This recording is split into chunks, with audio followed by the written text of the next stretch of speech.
Hello viewers, আমাদের চ্যানেলের নিত্য নতুন ভালোবাসার গল্পগুলি সবার আগে শুনতে আমাদের চ্যানেলটি সাবস্ক্রাইব করে পাশে থাকা বেল আইকনটি অন করে রাখুন। ধন্যবাদ। ব্ল্যাঙ্কেট কি আরো একটা বের করতে হবে? ঠান্ডা বেশি, এজন্য আজ আর ব্ল্যাঙ্কেট শেয়ার করব না। ফোনের স্ক্রিনে চোখ ডুবিয়ে উত্তর দিল সাদাব। মাহদিয়া বসে বসেই বলল, ঠিক আছে, করো না। আমারও গা ঘেঁষে করে শুতে ভালো লাগে না। মনে হয় কোনো একদিকের হাড় বুঝি বাঁকা হয়ে যাচ্ছে। মাহদিয়ার উদ্দেশ্য ছিল সাদাবকে রাগানো, খোঁচানো, একটু বেশি জ্বালানো, কিন্তু সাদাবের নির্বিকার ভাব সব প্ল্যানের 12টা বাজিয়ে দিল। সে অভিমানী মন নিয়ে ওয়ার্ড্রপের এক পাশের তাক থেকে বাড়তি একটা ব্ল্যাঙ্কেট বের করে চুপচাপ বিছানার অন্য পাশে শুয়ে পড়ল। রুমের বাতিটাও নেভায় না, ইচ্ছাকৃতভাবে জ্বালিয়ে রেখে দিল। খানিকক্ষণ পর পাশ ফিরে তাকিয়ে অর্ধাঙ্গিনীকে নিশ্চুপ হতে দেখে সাদাব বলল, ভমর, ঘুমিয়েছ? কানে তুলো গুজে রাখলো মাহাদিয়া। জবাব দিল না। সারা না পেয়ে সাদাব বিরক্তির স্বরে বলল, বাতিটা কে নিভাবে? মাহাদিয়া নিশ্চুপ, ঘুমিয়ে পড়েছে এই ভেবে নিজেই বিছানা ছাড়ল সাদাব। বাতি নিভাতে গিয়ে ড্রেসিং টেবিলে চোখ পড়ল তার। প্যাকেট ছেঁড়া, তার মানে মাহাদিয়া ক্লিপগুলো চুলে লাগিয়েছে। কেমন লাগছে দেখতে জিজ্ঞেস করতে গিয়েও থেমে গেল। বিছানায় শুয়ে পড়ার বেশ খানিকক্ষণ পরেও মাহাদিয়ার নড়াচড়া টের পেল না। নিজের কাজে নিজে বিরক্ত হলো এবার। কখনো তো এমন হয় না। বিয়ের পর থেকে এই মেয়েটার প্রতি রাত বালিশের বদলে তার বুকটাকে ব্যবহার করেছে, অথচ আজ সামান্য কথার জেদ ধরে সে বালিশে মাথা রেখেছে। প্রচন্ড অভিমানে মাঝরাতে গা কাঁপানো হাসি পেয়ে বসলো তাকে। হাসলো না, মাথার দুষ্টু বুদ্ধি নিয়ে অর্ধাঙ্গিনীর দিকে ঝুঁকে গেল কিছুটা। বিনুনি করা চুলে হাত বুলায় চুমু খেলো। মৃদু আলোয় চোখে নড়াচড়া তখনও স্পষ্ট খেয়াল করলো। বুঝে গেল মাহাদিয়া এখনো জেগে আছে। কিছু সময় ঘুমানোর ভান ধরে নাক মুখ কুচকে ব্ল্যাঙ্কেট গুজে বলল, এই ভমর, একটু দেখো তো, এটা কেমন যেন একটা গন্ধ বের হচ্ছে। এটা শুকানো হয়নি না? ইস, একদম নাকে এসে লাগছে, নিঃশ্বাস নেওয়া যাচ্ছে না। কই, উঠো না, দেখো। গত দুদিন আগেই রেহনুমা ও মাহাদিয়া দুজনে মিলে ধরাধরি করে যে ব্ল্যাঙ্কেট ছাদ অবধি টেনে নিয়ে শুকিয়েছে, সেটাতে এখন গন্ধ ভাবা যায়। সাদাবের দুষ্টুমি ঠিকই টের পেল মাহাদিয়া। বাহানাটা বসলো, তাই সাড়া না দিয়ে আগের মতো চুপ করে রইল। সাদাব বার দুয়েক উকি ঝুঁকি মেরে মাহাদিয়ার নড়াচড়া না পেয়ে বলল, এই ভমর, উঠো না। ঘুমাবো কি করে এই বিদঘুটে গন্ধ নাকে নিয়ে? তুমি তো আরামে ঘুমোচ্ছ, এদিকে আমার ঘুমের 12টা বেজে যাচ্ছে। গালে হাত ঠেকিয়ে সাদাবের নাটকটা দেখলো মাহাদিয়া। চোখ পিটপিট করে বলল, বাহানা করো না, 2 দিন আগেই শুকিয়েছি। ইচ্ছে হলে গায়ে জড়িয়ে ঘুমাও, নয়তো নিচে ফেলে দাও। নিচে ফেলে দিলে ঘুমাবো কি করে? ব্ল্যাঙ্কেট ছাড়া ঘুমাবে, একদিনে তেমন কোনো ক্ষতি হবে না। যদি খুব বেশি ঠান্ডা অনুভব করো, বিছানায় কভার নয়তো নস্কি কাঁথা দিয়ে ম্যানেজ করে নাও। আমাকে বিরক্ত করো না। এটা কেমন কথা বললে তুমি? এই ঠান্ডার মধ্যে আমি ব্ল্যাঙ্কেট ছাড়া ঘুমাবো? বেশি শুনেছ, নস্কি কাঁথা দিয়ে ম্যানেজ করতে বলেছি। কিন্তু নকশি কাঁথা দিয়ে তো ঠান্ডা কমানো যাবে না। কেন যাবে না? 100 বার যাবে, চেষ্টা করেই দেখো। মাহাদিয়া তাকে পাত্তা দিচ্ছে না। ব্যাপারটা মেনে নিতে পারল না সাদাব। চোখ কটমট করে বলল, নকশি কাঁথায় ঠান্ডা যাবে না ভমর, আমার ব্ল্যাঙ্কেট লাগবে। তো হাতের কাছে যেটা আছে সেটাই ব্যবহার করো। কাল না হয় নিজেই হাতের সাইজে ব্ল্যাঙ্কেট টেনে টেনে ছাদে নিয়ে রোদ আর বাতাস লাগিয়ে এনো। এখন ঘুমাও প্লিজ। মাথা যন্ত্রণা করছে আমার।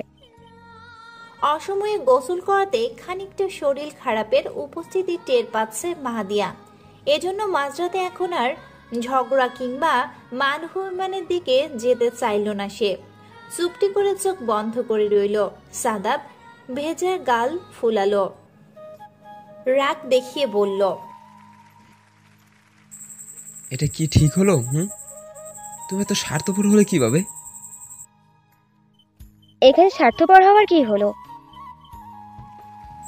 হলোই তো, একদিকে ব্ল্যাকেটে ইঁদুর পচা গন্ধ, অন্যদিকে কনকনে শীত। এমন শীতে ঘুম হয়? ঘুম না হলে জেগে থাকো, তাতে কি? একটু আগে যে ব্ল্যাঙ্কেট দিয়ে তুমি পুরো শরীর ঢেকে ঘুমালে, এই 5 মিনিটের সেটাতে এখন ইঁদুর পচা গন্ধ এলো? ভণ্ডামি করার আর জায়গা পাও না, না? যা সত্য তাই বলছি, ভণ্ডামি হতে যাবে কেন? আমি যে আরাম করে ঘুমাচ্ছি এটা তোমার সহ্য হচ্ছে না, না? সাদাব মাথা চুলকে হাসল। মাহাদিয়া সেদিকে পাত্তা না দিলেও ব্ল্যাঙ্কেট অদল বদল করে পুনরায় খাপটি মেরে শুয়ে পড়ল। বিস্ময়ে থ বনে গেল সাদাব। কি ডেঞ্জারাস মেয়ে! এই মেয়েকে কেউ ইচ্ছে করে খাপায়? এখন উপায়? কিছুক্ষণ চুপ করে থেকে বলল, এই বোমর, আবার কি সমস্যা? ঠান্ডা কমছে না তো? শীত কমতে শুরু করেছে সাদাব। এখন তো ঠান্ডা লাগার কথা নয়, একটা ব্ল্যাঙ্কেটেই ম্যানেজ হয়ে যাবে। কিন্তু আমার হচ্ছে না, খুব বেশি ঠান্ডা লাগছে। গেস্ট রুম থেকে বাড়তি ব্ল্যাঙ্কেট নিয়ে আসো, দুটো একসাথে জড়ো লাগিয়ে ঘুমাও, ঠান্ডা কমে যাবে। কি কঠিন শাস্তি এটা! সাদাব নিঃশব্দে হাসল, মাহাদিয়াকে রাগাতে বলে, বউ থাকতে আমি বাড়তি ব্ল্যাকেট কেন গায়ে জড়াবো? ঠান্ডা কমানোর জন্য বই কি যথেষ্ট নয়?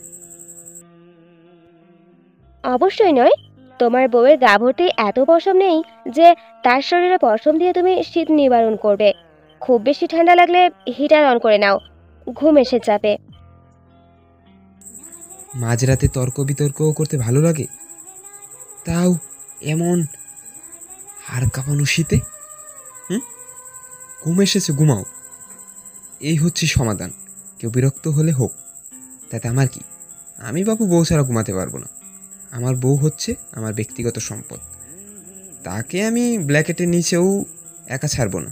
2 হাতে পেঁচিয়ে ধরে নিজের সাথে জড়িয়ে রেখে একদম বুকের মধ্যেখানে নিয়ে ঘুমাবো।